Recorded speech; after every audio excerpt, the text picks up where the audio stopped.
بسم الله توكلت على الله. معاكم نشوى من مطبخ لمة صحاب فود. النهارده ان شاء الله باذن الله ندمس الفول في البيت في الحله. مفيش قدر عندنا هندمسه في الحله، مفيش اي مشكله، مفيش اي حاجه تقف قدامنا ان شاء الله باذن الله. بصي شكل الفول يشهي. عملت لك طبق فول اسكندراني بقى كده يعني حكايه. ما تقوليش في حاجة صعبة، إن شاء الله بإذن الله ما يبقاش في حاجة صعبة بالنسبة لك. في الغلا اللي إحنا فيه ده جيبي كل الحاجات اعمليها في البيت، ما فيش أي مشكلة خالص بالنسبة لك. كل الحاجة اللي أنتِ بتشتريها وغليت عليكِ جيبيها واعمليها في البيت، سهلة جدًا، أتفه مما يمكن، طريقتها سهلة جدًا. نروح بقى للمقادير. أنا معايا نُص كيلو فول بلدي. تمام. جيبي الفول السايب، ما تجيبيش الفول اللي هي الباكت على بعضه، جيبي الفول السايب هيبقى كله الحبايه بتاعته كلها قد بعض. تمام. وبيستوي بسرعه، يعني كله بيبقى سوا واحد. بدات ان انا اجيب الفول بتاعي من غير ما اغسله لسه، نقعته في ميه مغليه. تمام. هسيبه بالظبط ساعه، وهبدا ان انا كل ساعتين ابدا ان انا اغسله، كل ساعتين اغسله. أنا سِبت الفول بتاعي بصراحة مش 12 ساعة، سِبته 24 ساعة عشان ما ياخدش معايا سِوَى على البوتاجاز كتير. باورّيكِ بعد ما سِبته 24 ساعة ما شاء الله الفولة القشرة بتتشال من عليها. ده هيبقى سهل جدًا، جدًا معايا في السِوَى بتاعه. بس أهم حاجة كل ساعتين تغسليه، كل ساعتين تغسليه ما شاء الله.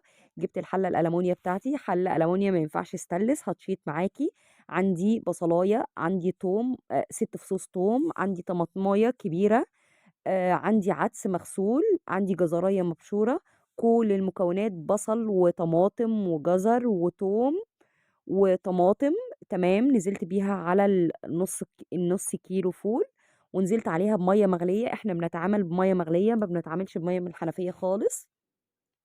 تمام. بدأت إن أنا أقلّب المكونات كلّها بتاعتي، وكل ده كل ده أنا لسه ما حطيتهوش على البوتاجاز. تمام. هابدأ إن أنا أحط نُص معلقة كبيرة كمون. ما شاء الله يا جماعة بجد ريحته تجنن، ما فيش حاجة بالنسبة لِك صعبة خالص. كيس الفول برّه دلوقتي أقل كيس فول بالضبط يقضّي فرد واحد، والله يقضّي فرد واحد بالضبط ب5 جنيه. فحرام بجد يعني حرام. يعني جيبي كل حاجة واعمليها في بيتِك. حطيت نُص معلقة ملح كبيرة وبدأ يغلي، خلاص حطيته على البوتاجاز بدأ يغلي. بدأت إن أنا أشيل الريم اللي طالع على الوش ده، لازم أشيله. تمام. وما شاء الله ريحته قبل حتى ما يستوي من أول غلوتين ريحته قلبة الدنيا. ما شاء الله تحفة تحفة. خلاص غلي معايا غلوتين أو 3. بدأت إن أنا أجيب بقى أوطّي النار شمعة كده بسيطة. الفول استوى معايا في 4 ساعات فقط لا غير، والله في 4 ساعات فقط لا غير. ما شاء الله. بُصّي الفول كل شوية قلّبيه.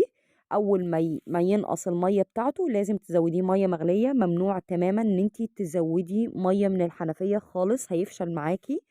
ما شاء الله ريحته تجنن، تجنن. أنا هاطلّع لِك الفول ده عامل زي الفول المُعلبات اللي إحنا بنشتريه من السوبر ماركت، هيطلع زيه بالضبط، الحباية بحبايتها، مش هيطلع juicy يعني مهري معايا. لأ، أنا عايزة الحباية بحبايتها عشان لمّا آجي أعمل طبق الفول معاكِ هتشوفي شكله عامل إزاي. ما شاء الله يجنن.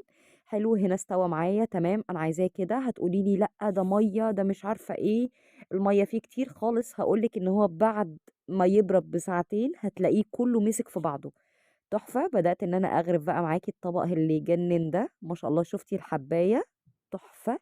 الحباية طالعة بحبايتها، ما فيش حاجة بالنسبة لِك صعبة. الدنيا غالية، الحياة غالية، ما تشتكيش. هنرجع نقول الحمد لله، ألف حمد وشكر ليك يا رب إن إحنا قادرين إن إحنا نعيش في الحياة الصعبة دي. خليكِ شاطرة وقومي جيبي كل حاجة اعمليها في بيتِك، صنّعي كل حاجة في بيتِك، مش هتحسي بغلا خالص، والله ما هتحسي بغلا خالص.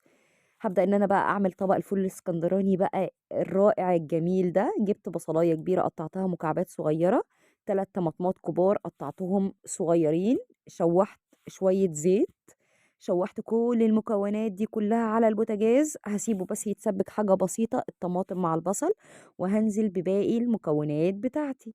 حاجة صعبة لغاية دلوقتي؟ في حاجة صعبة؟ خالص ما فيش أي حاجة صعبة إن شاء الله بإذن الله في إيدِك. بإذن الله قولي إن شاء الله ابدئي أي حاجة وقولي بسم الله توكلت على الله ولا حول ولا قوة إلا بالله. اللهم لا سهل إلا ما جعلته سهل. هتلاقي كل حاجة طلعت معاكِ أحسن من برّه 60,000 مرّة.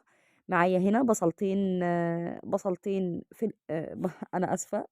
معايا هنا 2 فلفل رومي، نُص فلفل أصفر ألوان، معايا هنا تاني مكون، أنا مش فاكرة إن أنا حطيت إيه بصراحة.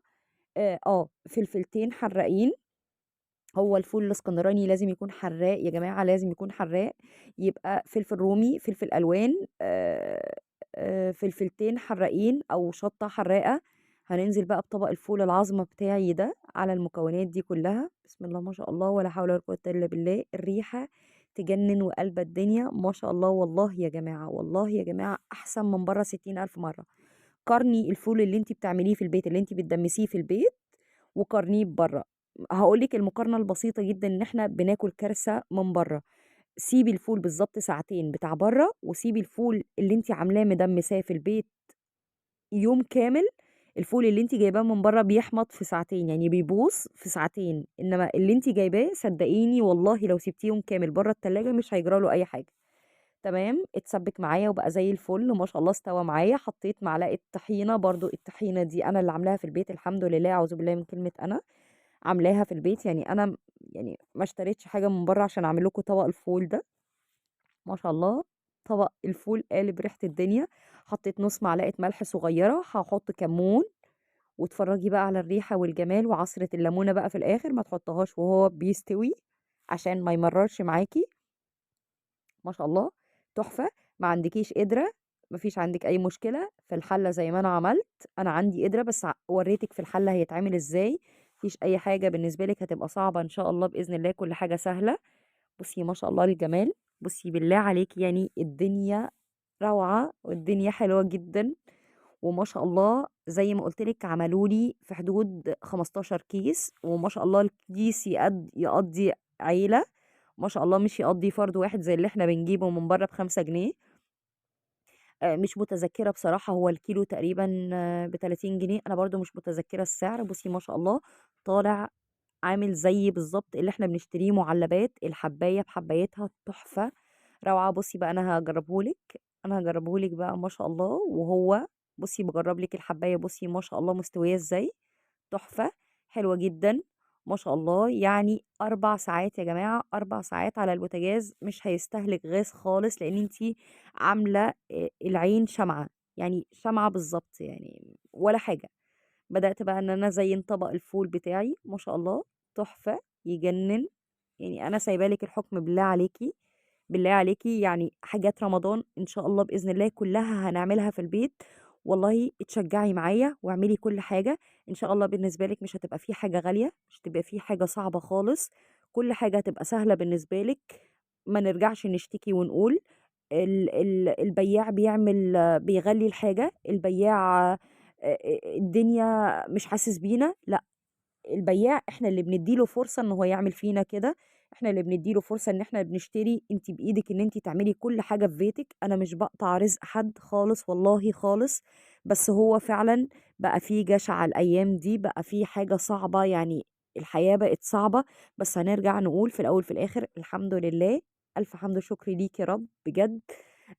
على النعمة برضه اللي ربنا مدّيها لنا، والابتلاء اللي إحنا فيه لازم نحمد ربنا. بس نرجع ونقول اعملي كل حاجة في بيتِك. أنتِ شاطرة، أنتِ بسم الله ما شاء الله تقدري تطلّعي الحاجة أحسن بكتير من برّه.